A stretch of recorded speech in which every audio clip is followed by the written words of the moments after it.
All right. Oh, yeah, we're recording, aren't we? Okay. Whoops. Whoops. Is that what? No. Okay. Okay. I think I'm ready. Or the shirt. Am I good like this? I think you are, yeah. I can take the hoodie off and then do just the zip up. No, if you wear what you want. If you start getting like, if these questions are tough for you, then I start sweating. yeah, just start taking off stuff. Be like, I can't. Take your shoes off first. Yeah. Put them in the shot. Just with my like dogs out. Yeah. That's so gross. Yeah, no, don't do that. Yeah. All right, here we go. I'm already laughing. All right. Might keep all of that. That's fine. Here, I'm just doing it. Okay. You just bleep everything out. We do this a lot with Bez. All right. It's 2 for chirping where we're I can't. Keep it. It's but make sure to bleep the one word because I think I messed up. It's what is it? It's 2 for chirping. My phone is I need to turn my phone on do not disturb. Hold on, let me do this. Oh, what is this? Bez just canceled on me for tonight. Great. This is 2 for chirping. That's Phil Lagunov. This first minute, what is No this? agave and rye tonight? No, not even that. So, okay, real quick, wait a second. This is pre-recorded. They always are. Wearing our Pride shirt. We've got Shut Out the Hate Night on Friday, but that's like by the time this comes out, it's going to be like 2 Fridays ago. We're with rookie Phil Lagunov. Phil, say hi. Hey guys. You laugh pretty easily. Yeah. I think this is going to be good. Yeah. No, Bez, who was a previous guest, bailed on me today. I wanted to go to the Flyers game tonight. They're in Columbus. Wow. Hour and a half drive. And he just said, I've been voluntold that I'm here all night. But That's your squad too. yeah, what? I'm glad you just used voluntold. My uncle has been using that for like the past 10 years. I honestly just thought he kind of came up with it himself. There's a lot of words that get combined that, like, as I say that now, I'm not going to know. I'm not going to know what they are. But you ever hear people say, like, they make a compound word out of something that is not a word? You know what I'm talking about? Yeah. Come on, man. I feel like I do that all the time. But you they're can't not give an actually example. words. Yeah, I can't give you an example. All right. By the way, that's Braden Ramsey, our producer here. I think we gave you a shout out on the first episode, but we did not after. I joined in temporarily on the Vive one for like 4 seconds, but Yeah. that was the extent of it. Just to talk about the horror movies not being good and Marvel movies, watching it in the way you're supposed to watch it, I guess, taking a very, very long time. It's a good it's a good example because we were just talking about it. So like today, a lot of the guys are going to see Black Panther, but you are in a tug of war between allegiances from some of the guys to the others. Yeah. Yeah, it's been the podcast kind of threw me off with the timing. Whoops. No, but yeah, I guess we're going to watch Black Panther. I think now we're going to have 2 groups.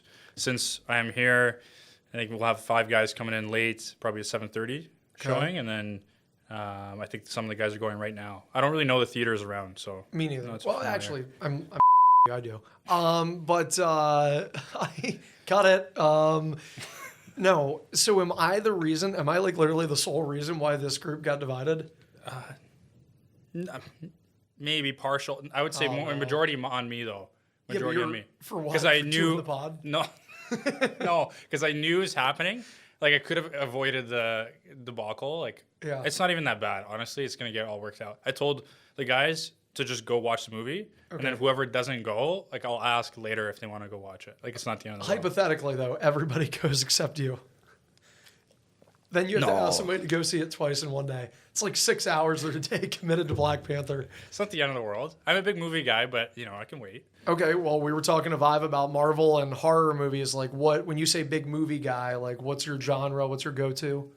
Superheroes. I love Marvel movies. I've actually, because I grew up in Russia, I actually missed a lot of the classics, especially comedies. So I've been trying to go back and watch. So Yeah. and hockey talk. A lot of guys use quotes from movies, especially comedies. Will Ferrell, and oftentimes I'll miss out on quotes, and I feel like I'm not part of the joke. So Yeah. I gotta catch up on my movies. I was going to say, so when you say classics, are we talking like your Frosties and Rudolphs, or? I mean that too. I don't know why I Everything. brought Christmas up, I'm sorry. Yeah. No. Randomly. No. I mean, it makes sense. A lot of my Christmas movies were actually Russian Christmas movies. Is that true? Yeah. But now, I've got into it. a lot more. Okay. But mostly recently has been comedies. I Love You Man. Yeah, Like anything with Paul Rudd. Yeah. So that's kind of Jackass. Yeah. On the bus, were you watching with us? I don't know. I don't think so. Not that time. Okay. I'm trying to think.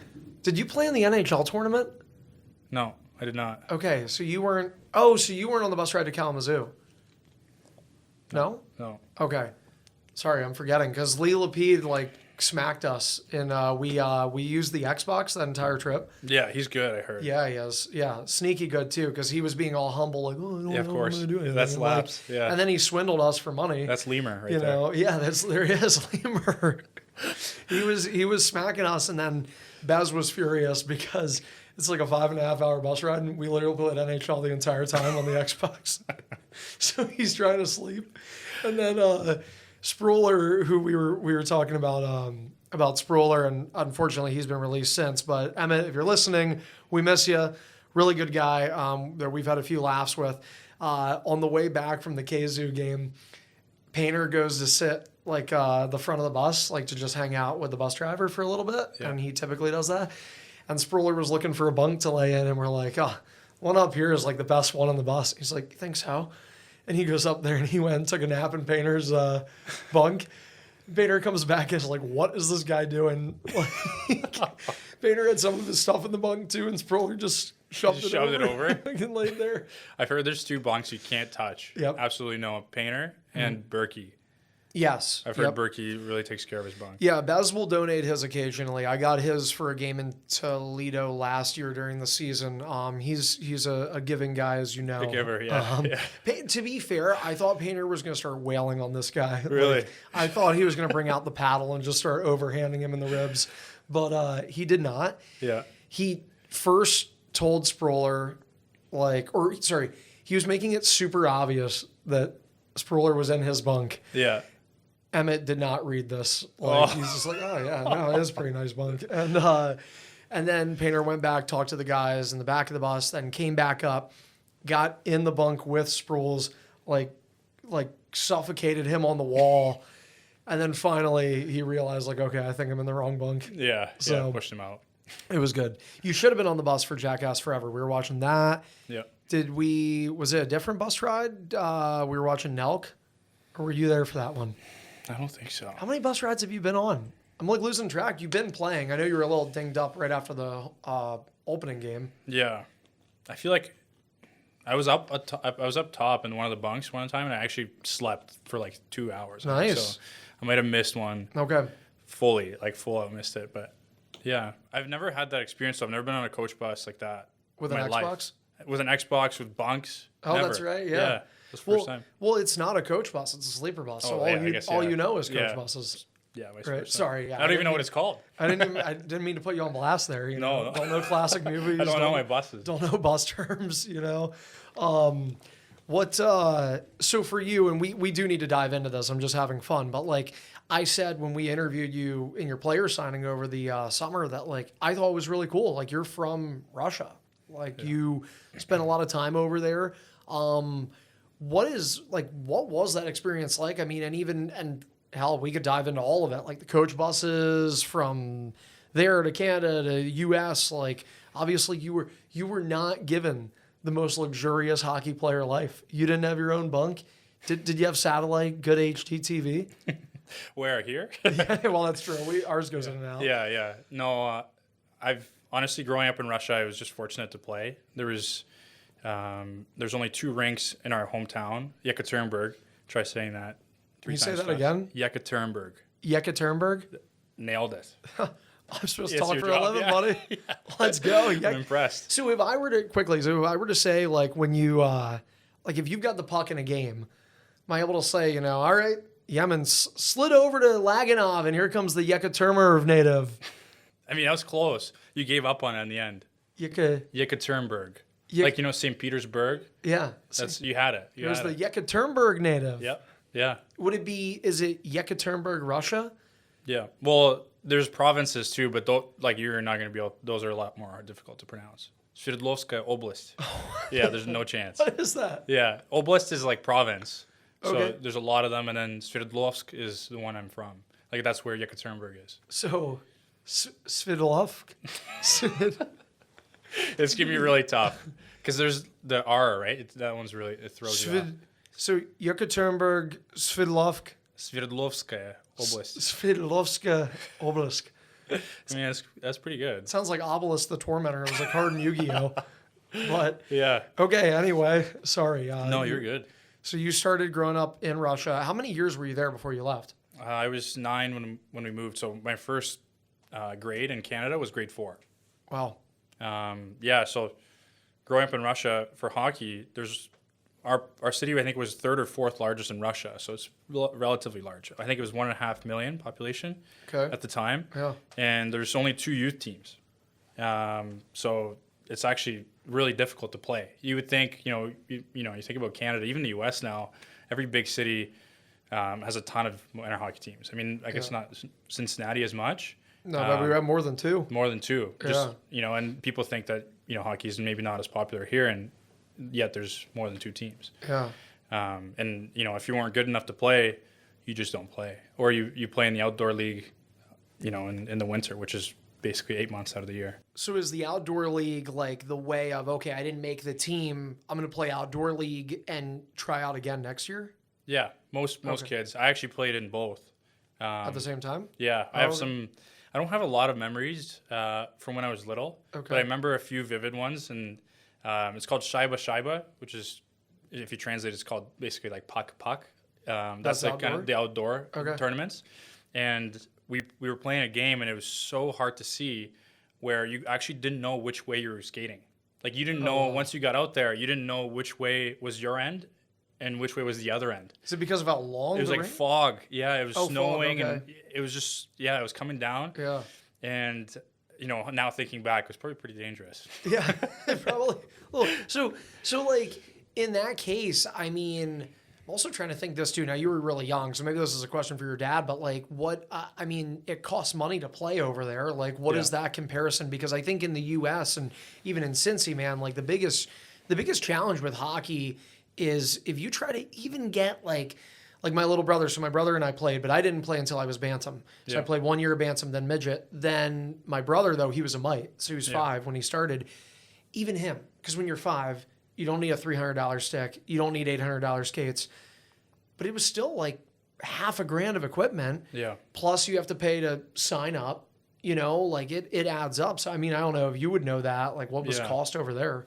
I mean, I was very fortunate that my dad was able to spend money on me when I was little and put me in. I think in Russia, it was a little bit cheaper at the time. I think there's also, if you're good, and this could be parts of Soviet Union effect kind of trickling on, where if you're a good player, the team does have some equipment or some sticks. They're definitely not the best, maybe wooden sticks, but they'll have something for you to use. Yeah. And I remember my dad's stories growing up because he played until he was 16, I think.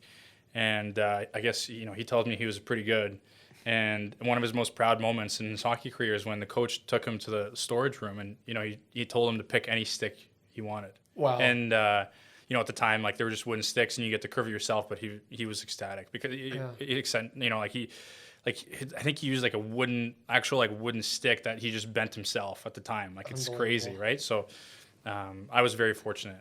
It's just like, it's crazy when you hear about that because it's the whole story of like humble beginnings, right? And just a difference in life. Now, I know one of the things we talked about too is you had, after you guys moved, you were going back still occasionally and visiting, right?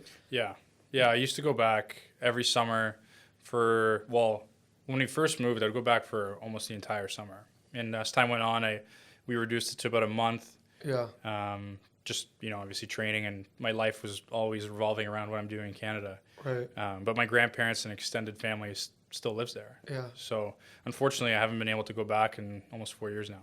Is it the pandemic like that hurt it as well, I imagine? Yeah, it's very expensive to fly now. I think it's at least $5,000. To go there? Yeah. Holy, yeah, that's tough. Yeah. Am I allowed to ask, like, I mean, how are they doing? Not to get into any of the hairy stuff, but just, I mean, you haven't, I imagine you at least try to keep in touch with them. Yeah. Yeah. I mean, for the most part, regular life is not really affected. Okay. Luckily for my grandparents. and my dad's brothers and their families. But a lot of people have moved all over the place. We have people in Moscow and St. Petersburg, some of the bigger cities, and especially there, I think life's not really changed. Unfortunately, the economy is crashing significantly, and my dad still works back home, and that makes things a lot tougher. So he has to go back quite a bit, and he was there now with my mom, and they're actually on their way back now. Wow. They should be flying in today, actually. Oh, okay, nice. Have they had a chance to come out and see you play yet? My dad was at the first game of the year. Nice. But wait, in Fort Wayne? Yeah. Okay. Yeah. That was Saw your first goal. Yeah. Nice. And the crime scene after. Yeah, well, that's true. That's true. Super side note here, because it's been a long day. I've had a lot of stuff. Are we recording on the audio side? Yeah. Oh, good. Dude, I don't know what's going on in my head. That would not be good. Losing it right now. No, I asked you to. We got it. We're all good. Okay. God, could you imagine? I'm sorry, guys. Well, I'm a little disappointed. No, like, you think I'm just sitting here staring at the screen doing nothing for the last 20 minutes? Like, well, I don't. No faith in me to do my job? I know I would have expected you to pinch hit there if you would have looked. But like, who's to say that you weren't like captivated by this story, which is captivating? No, I went and ruined it by at the end of it just being like, we are recording, right? Gonna be real mad if this audio doesn't end up coming through now. Like you have to recreate that emotion all over again. That'd be tough. No, I mean I'm sorry, Phil. No, you're good. This is what it's meant to be, though. We're supposed to be having fun here.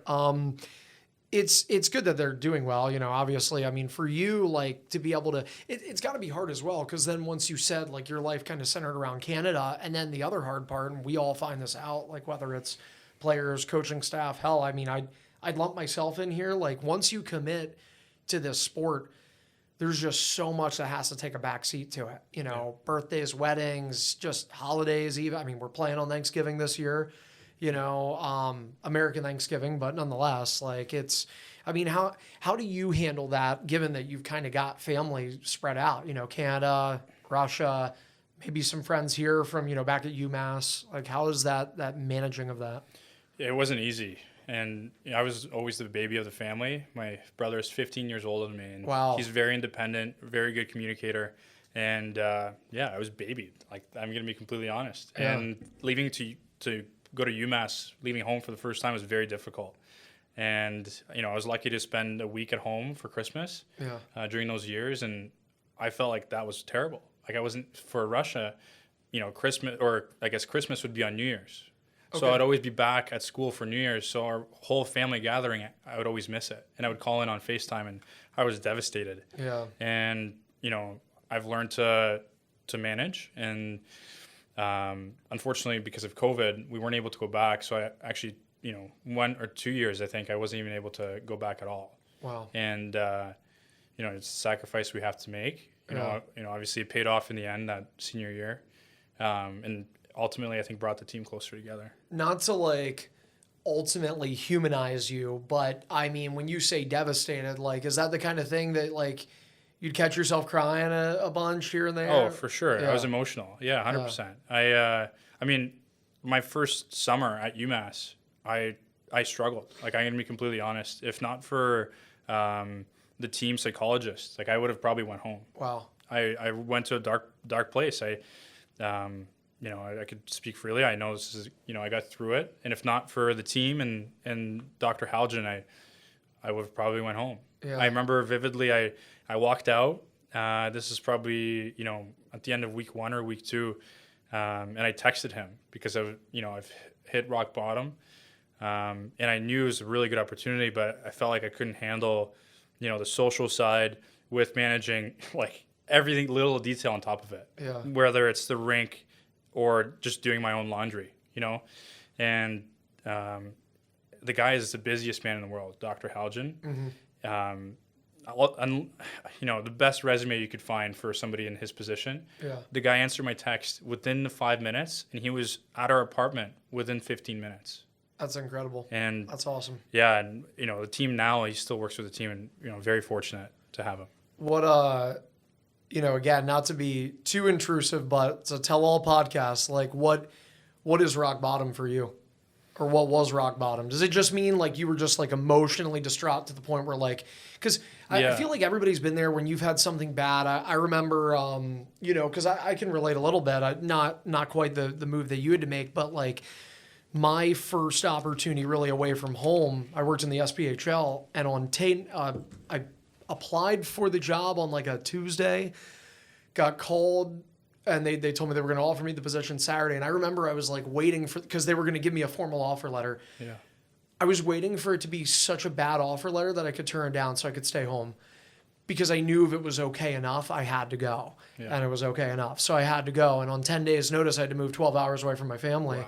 And like, dude, I cried every day. Yeah. Like, it's not easy. Yeah. Cause and even in college it was hard, but then you get to a point where like, okay, well for me, I was able to be home all summer, and like you're talking 3-4 months. And then I had my car at campus. I could always drive back home. It was a 2-hour drive, but like, man, I was at the point where I was like, I do not know if I want to like take this path anymore, Thankfully I did, but I'm sure you feel the same way. Like, thankfully you did make the decision, but is that what you mean? Was that kind of your rock bottom? Like, were you ready to give it up, or? Yeah, I think, my experience at school really taught me my limits. And at that time, that was my limit. I felt like I hit the wall. And, my dream has always been to play hockey. And I knew that being at UMass was an incredible opportunity. Yeah. The school was 58th in the country at the time. People thought I was crazy to go there. Mm-hmm. But I knew there was something special. And, I was close to throwing it away. And to me, at the time, that was rock bottom. And I was very lucky to have been challenged when I was there, because that, the challenges didn't stop. They continued, and I think my experience there turned me into the person I am today. Yeah, it's crazy. That, just to go through all that stuff, but I think about it, and like I said, kind of in comparison, you talk about that school, and I know we talked about it in the summer, 58th ranked. So people are like, it's not even that big of a deal for you, on to the school winning its first ever championship a few years later, you scoring one of the goals in that game. It was at St. Cloud State that you guys played? Yep. So, like, getting a big goal there, memorable goal, filthy, absolutely gross. But, like, to be able to do that, I mean, and I think for you as well, like that psychologist, it's all those things that I think at the culmination of, like, end of a season or maybe at a really high point in a year, that's where it's like, I'm so glad that I did make this decision. Like, it was the hardest decision I may have ever made. Yeah. Might be a harder decision coming up later in life, but like, this is going to prepare me for that, right? Yeah, 100%. And when I said that there was other challenges, to be clear, like my sophomore year and junior year, I was injured a lot. Yeah. And I had a really hard time getting through it on the mental side, more so than the physical side. Yeah. I felt like going into junior year, physically I was recovered, ready to go, and I got hurt again. Mm-hmm. And that was my hip, and that ultimately led to me getting a surgery. Yeah. And that was another lesson I needed to learn. It's just part of the journey. And again, I was very fortunate because I've had people in my life that helped me along the way. And that time it wasn't Doc, it was actually Mike Koska. I don't know if you remember that name. I feel like I do, and I think I should. He played for the Leafs. He was on Tampa for a bit. He was a former UMass player. Did he play at all in the American League? Yeah, he did. Okay, maybe that's where I've seen the name. I'm trying to think of what team he would have played for.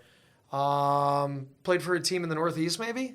Yeah, he played on a few. There's okay. Maybe he played on a few, and I just saw him in a jersey. Syracuse, he played. I think they won with Syracuse when he was there. I'm trying to think of what year that would have been. That's going back a little bit, right? Yeah. Maybe. Yeah. But in any case, I'm sorry. No, you're good. But yeah, he was a sports psychologist, and he was finishing his degree in Ottawa at the time. This was during my senior year, so the timing, right? He needed people to work with for his clinical hours. So he started working with 4 of the seniors on the team just throughout the year. Yeah.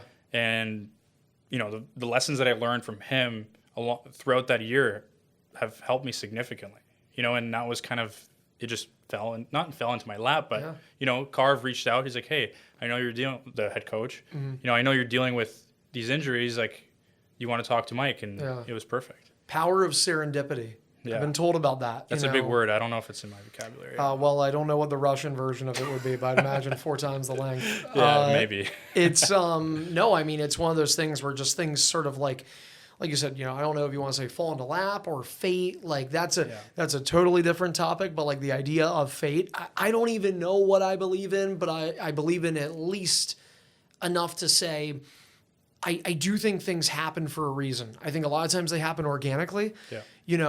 You'll want something so bad and think that you're going to get it if you work specifically toward that goal. And oftentimes it'll lead to disappointment only to veer into a path even better. Yeah. Or a path just as good that you didn't think existed. So, I mean, I think that's one way. And what's interesting is you talk about like the idea of like having a sports psychologist and going through injuries.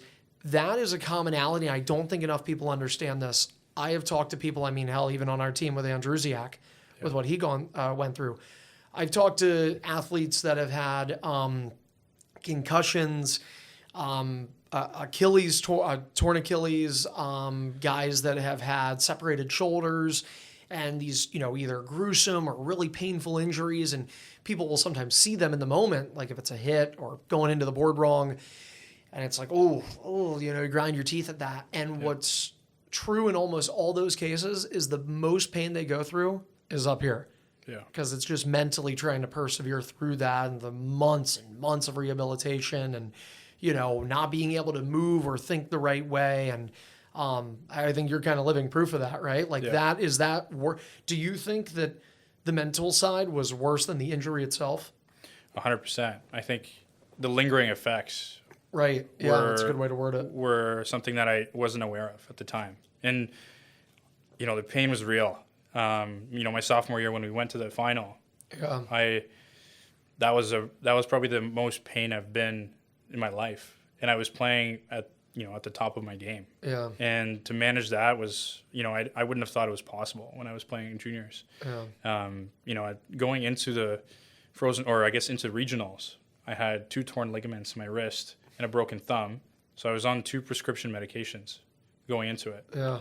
And the first period against Harvard in the regionals, I got hit by Fox. Yeah, Adam Fox. Adam Fox, who doesn't really throw the body. I don't know how I got in that situation. It wasn't a hard hit, just awkward. And I separated my shoulder, and it was a pretty bad one. You're playing on like pure adrenaline at that point. Yeah, pure adrenaline, 100%. Yeah. And but I'm fortunate that I got through it. And I think I learned a lot from that experience. Right.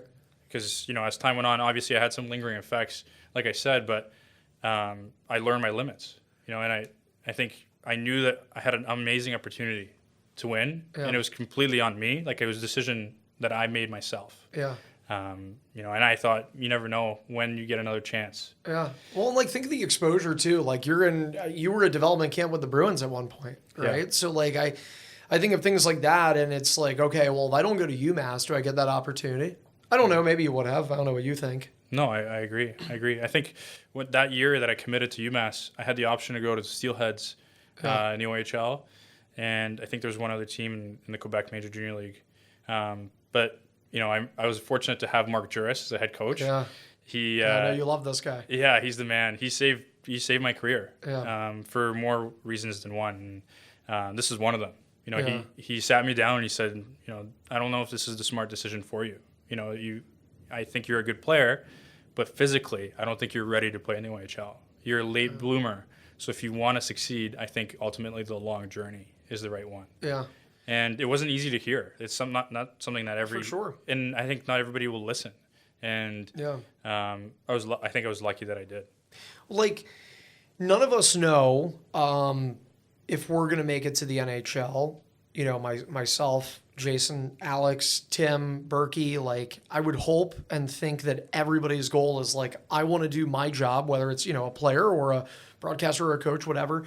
I want to do my job at the highest level. Yeah. And you will see guys that, you guys know it. Like there are 18-year-olds that get drafted and are playing in original 6 franchises or, anywhere in the National Hockey League 3-4 months later. So when you get sat down and told, hey, that's not going to be you, like, and you need to understand that. I think it's the equivalent of us. Like, look, Painter's 47 years old, and I mean this in the nicest of ways because look at what he's done with this team right now. The Cyclones are an unbelievable hockey club, but he did not get some of the opportunities. There are coaches younger than him that are in the AHL, that are in the NHL. Yeah. There are broadcasters my age that are in the NHL. And you just have to kind of like, I guess, get comfortable with being uncomfortable.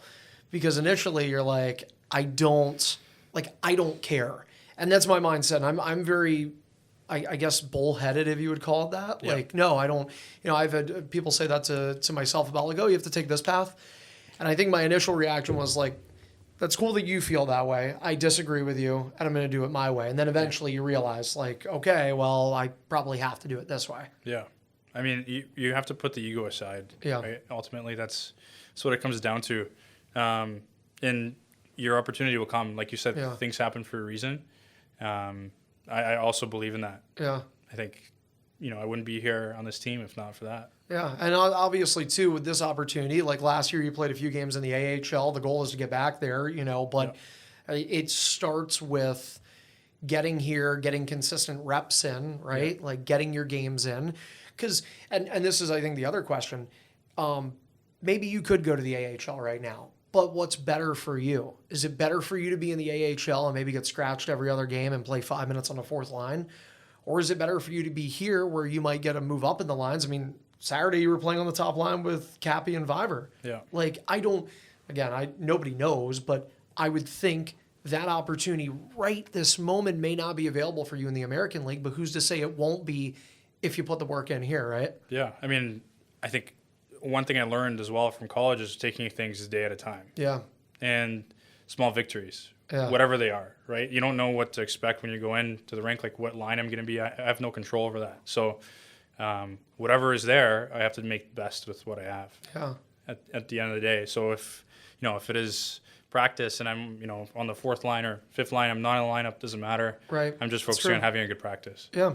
You're, Mark Juris, you said saved your hockey career, but he didn't save you from Bez. Nobody could do that. Who was your assistant coach in junior? What was he like then? Because this dude is an animal here. I don't think he's changed at all. No? Yeah, Okay. at all. I just wonder, like, what would he be like in, 15 years when he's approaching 50? Like, is he still at this gonna rate? be... Yeah, at this rate, there's no burnout rate. I don't know. No, he's just going to keep going. I think so. I think so. How much did you interact with him? Because you were forward, did he still manage the D there like he did in Cincy? I think so. Yeah. I mean, we did a lot of stuff more one-on-one, I think, post-practice. Okay. I think Mark was focused on forwards. I think Kirby was the other assistant. Yeah. He focused on D a little bit more than Mark. Yeah. So, yeah, I mean, I worked with Bez quite a bit. A lot of the stuff is more skill stuff post-practice, that kind of stuff. Why are you laughing? I don't know, just Bez. I don't know. You're laughing because, I just think anytime I think of Bez, I think he makes me laugh. I thought you were laughing because you were saying him teaching you skills. Have you seen him out there? This is 2 for chirping. That was a chirp. Yeah. That was rough. Well, you know what, though? He deserves it because he kind of put me into a bad spot where I still had a good time, as did you guys. But we had 2 groups of Cyclones players and staff going to 2 different Agave and Ryes in the greater Cincinnati area. Yeah, on Taco Tuesday. On Taco Crazy. Tuesday. We could have had a table of 8. I was looking over at these big tables at the one we went to, and I was like, that could have been us. Yeah. Yeah. They have great deals, though. Amazing. You're actually making me think maybe I'm making a mistake trying to go to Condado today. I don't know what to do. Shoot. So good. You guys didn't believe me.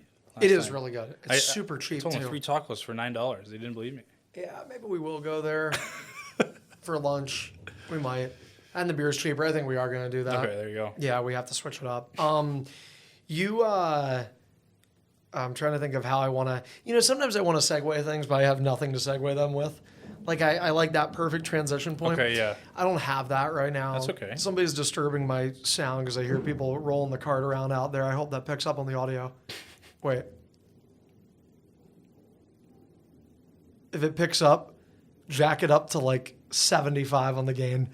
Just so that way we make it sound like it's way louder than it really is. Russian. Okay. I wanted to ask you about this. What is your opinion on the depiction of Russia in these movies? So I've only lived in the States, but I have this feeling that the news, and I think I'm right, news and movies, they make us out to be the rah-rah, best in the world. Everybody else is evil. And there's no way that's the case. And there's got to be a way that, like, in a Canadian movie theater or a Russian movie theater or over in Latvia, like, I don't know why I brought them up, but just to throw it out there, Yeah. that, like, it's the opposite. Because, like, I think of, I have roots to, like, Philadelphia. So, like, one of the most iconic movies from Philly is, like, Rocky. Yeah. You know, those are the movies. I still watch them every Christmas. And Rocky 4 is Ivan Drago versus Rocky Balboa, and Drago's this like steroid-infused Russian who's like got this ridiculously like powerful punch. He kills Apollo Creed, who's wearing the red, white, and blue trunks in like the opening fight.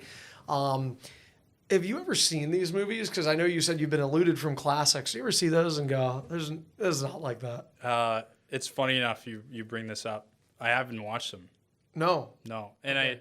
I think when I was younger, it was probably because of that.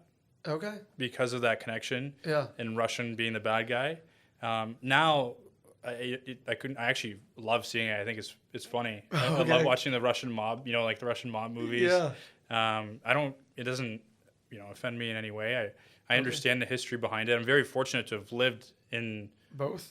both sides, Yeah. and not only the U.S. but Canada too, which is kind of similar to the U.S. but has a little bit more diversity in terms of. I think, or at least where I lived in terms of immigrants from Europe. Yeah. And yeah, I just, I think, I think it's funny sometimes, listening to the accents and Yeah. seeing if they're accurate or not. How But yeah, I should often watch are they? Rocky. You should, 100% you should. Rocky 4 is the one that has the Russian involvement, although Creed 2, which is kind of like a off series of Rocky, Yeah. that also has it. How many are there? There are 6 Rockies, because there's Rocky 1 through 5, then Rocky Balboa, Yep.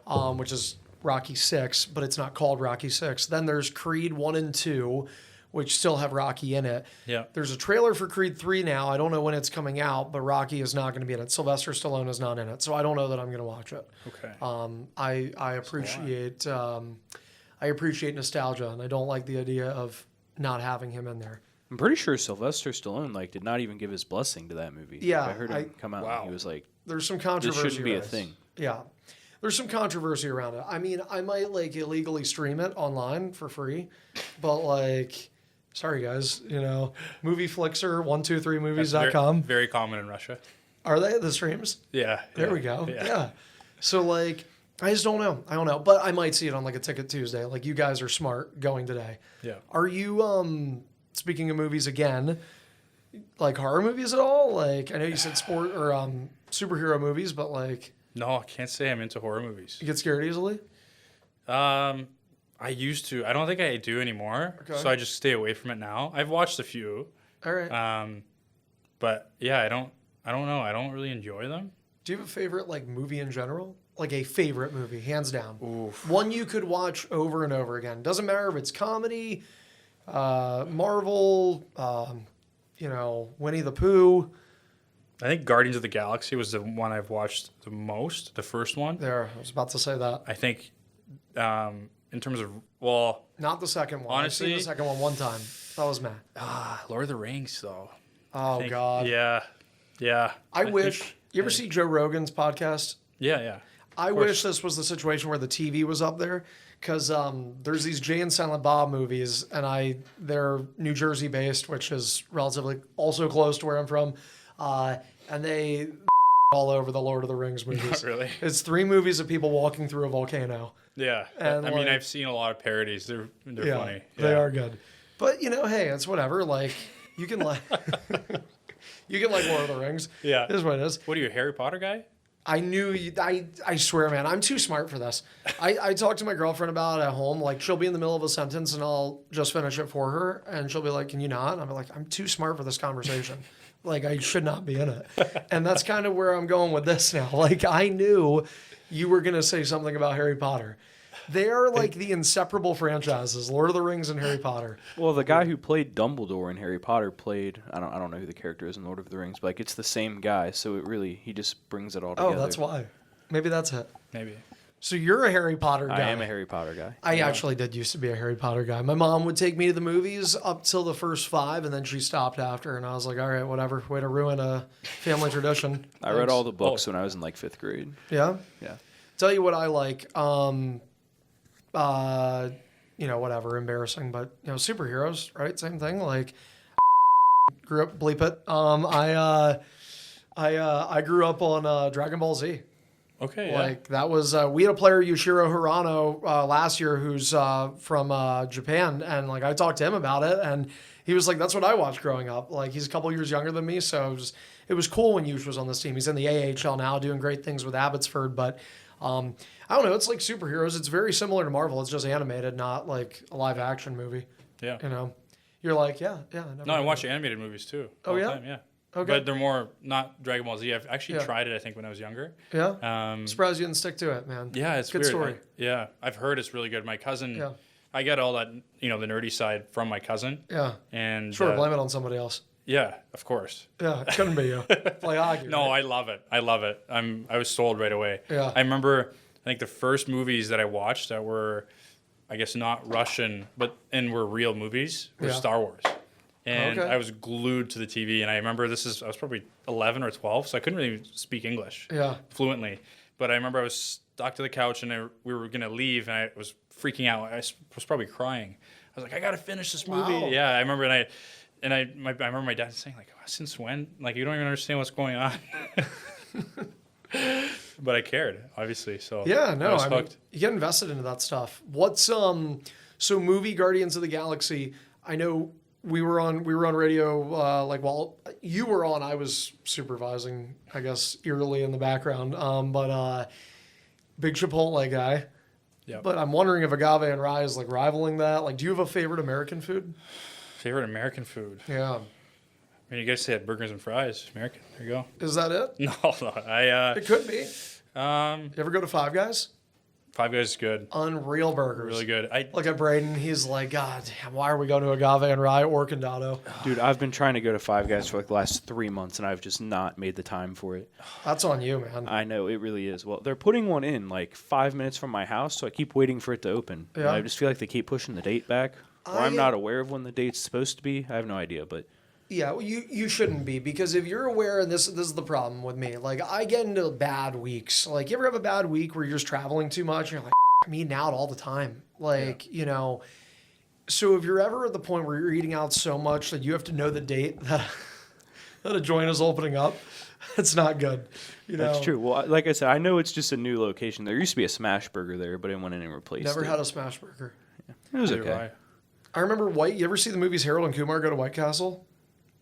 They're like... No, I actually have never been to White Castle. It's the first time I've ever seen them here. So they're like hysterical comedies about White Castle, but then you go to White Castle and you're like, this is not good. Like 3 a.m. it hits pretty good. Well, 3 a.m. it's the only place that's open. You got to go, Or Waffle House. Which one you going to? White Castle, because I have drive-through and I don't have to tip. Sorry. Dang. And I am a good tipper, by the way. I just don't want to spend more money if I don't have to. Big Waffle House guy. What's the best meal you've ever had? Ooh. Lags was sitting there for a moment. He's like, what is going on? Like, am I even in the podcast anymore? Like, Yeah. these guys.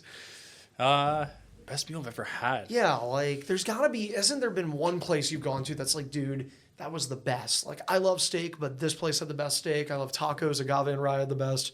Maybe it was Chipotle for you. I don't know. Your best meal ever, an $8.99 bowl of Chipotle. No. I think when it comes to tacos or Mexican food, let's say tacos, Yeah. agave and rye is up there for sure. Okay. But a bowl, I ordered one in Tucson last year. This is the first meal I ordered in Tucson. And Okay. I remember I chose spicy, thinking, I like spice, but same. nothing crazy. Mm-hmm. And it was extremely spicy, but to the point where I was sweating. And you're battling. in Tucson. Yeah, and I still finished it. I battled it through because it was that good. Yeah. So I would say that was the best one. I don't remember the name of the restaurant, unfortunately, but it was really good. And I think the best meal I've ever had wasn't even like at a restaurant. My dad bought Wagyu steak last year. Yes. And I think it was a local farmer Yeah. that had Wagyu cattle. Yeah. So it wasn't from Japan, and it was priced reasonably. So we bought, I think we had 3 steaks, and it was unbelievable. We got to get you out to a steakhouse. It's another Bez and I specialty that we've gone a couple months without doing, for good reason, for financial reasons. But there's a lot of really good ones around here. We have to get you out. We have to figure something out. Were you out at Holy Grail this past weekend with the fellas after Yes. the game? Yeah. How fun was that? That was great. You gotta love the Banks, man. Yeah, the Banks Such are a, awesome. such a good little spot, right? Yeah, it's amazing. What I guess we're getting to the end of this, or near the end of this, I should say. What you have like a favorite thing in Cincinnati, or are we just gonna continue to pump agave and rye? Favorite thing in Cincinnati? I don't think I've been here long enough to have like a favorite thing. There's one golf course that's incredible. You give a shout out, Elks Run. It's really There we good. go. Yeah, the guys have been playing there. Obviously now it's a little bit too cold, but Yeah. when it was warmer, I think that was the go-to spot for the Yeah. boys. Let's well, that's good. That's a typical hockey player, Chipotle golf hockey. Yeah. You know? Yeah. Why yeah. not though? Yeah. I mean, not typical Russian. So That's right. Yeah. That's right. Yeah. So I guess kind of trying to, I don't know, wrap this up. I don't even know. How long have we been going? What does it say? Is there say on the computer? Yeah, it says 48 minutes. Damn. Okay. We started early. Honestly, I thought we were going longer than that. I This can't one feels tell. longer than the one with Vive. I don't know why. Thing is, Vibes is around the same time. Same with Yeah. Buzz. We are hitting a sweet spot right now. Like we are just peak performance. going with this peak performance. Yeah. Yeah. How do you accomplish peak performance? You start talking about the triangle, core values. How do you? I mean, it's we should do that. Yeah, you strike me as a guy who could talk about core values. Yeah. Yeah. I What can. are your core values? I mean, my core values. That's, I think we might need another hour here to break those God. down. Here we go.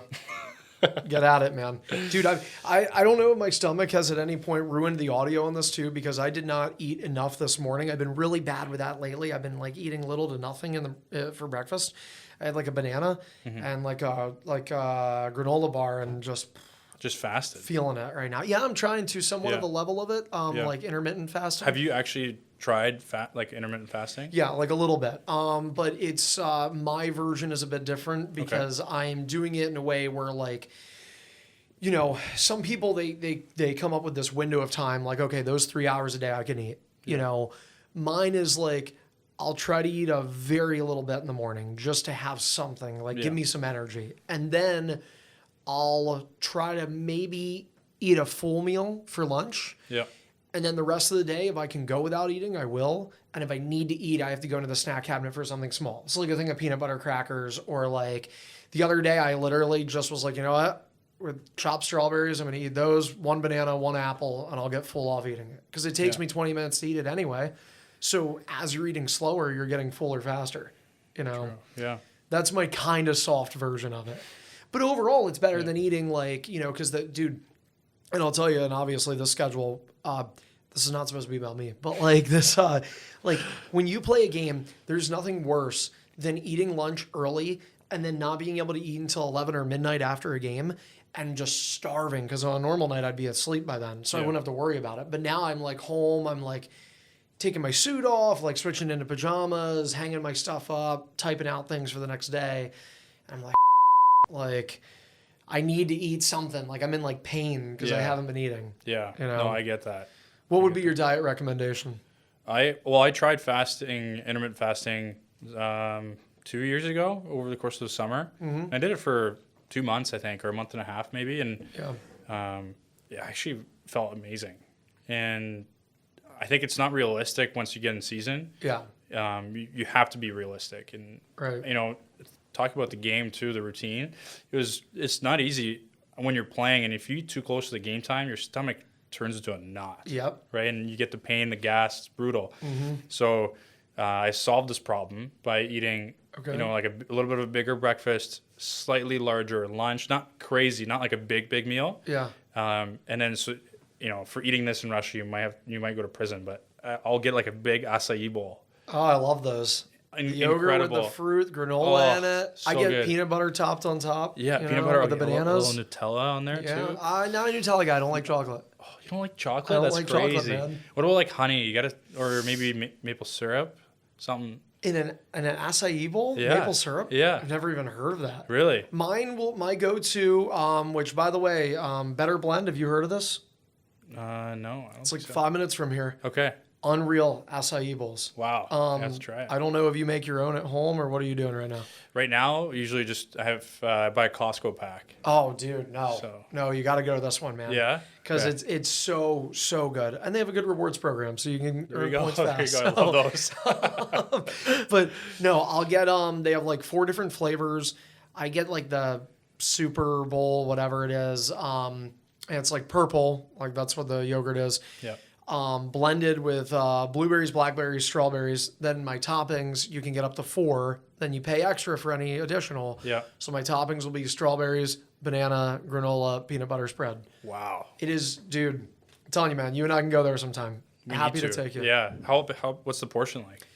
Like a standard bowl, like Yeah. bigger than the Costco ones. Yeah, 'cause Costco ones are really small. The mini ones, yeah. No, this is. I mean, this will fill you up. Substantial. Like, yeah, yeah. yeah. That's what I need. I highly recommend it. Better blend. So Maybe I'll start. Was it a 5-minute walk or a drive? 5-minute drive. Okay. There's a little parking lot there though, which is hard to get around here. Like it's Yeah. like a metered parking though. Okay. But it's cheap. I mean, especially if you're going and like grab and go, like Yeah. throw a dime in and just walk in. But Yeah. you can walk. It's like I've done it a couple times in the summer when the weather's good. So Yeah. it's like a mile walk. Okay, but, that's you not know, bad. I was yeah. gonna say maybe showing up earlier, and then walking over, grab one, but You could, yeah. Yeah. I mean, if you want to do a mile walk at what's that? Yeah, 7 maybe a.m.? not, yeah. Maybe not.